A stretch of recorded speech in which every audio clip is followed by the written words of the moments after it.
Hey guys, and welcome back to the channel Tech and Cryptos. In this tutorial, we're gonna look at how to save your chats on character.ai. Now let's begin. As you can see, I'm already on the website and I have already logged in. If you have not, do log in right now. So right here there are lots of characters. I'm simply gonna chat with anyone right here. This is the character I want to chat with. I'm gonna type message. It can be anything. Now this is the chat I have done with this character. Right here at the very top right, you will find something like these three dots. Simply click on it. Now a pop-up will open up and give you many options like save and start new chat, view saved chats and etc. Simply click on the save and start new chat button right here. And you will find that your chats have been deleted, but worry not, that's not the case. Simply click on those three dots right here once again. And now let's go to view saved chats. And here, as you can see, your chat with this specific character has been saved. Well guys, that's it for the video. That's how you save your chats on character.ai.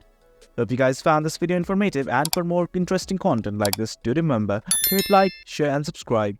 Thank you.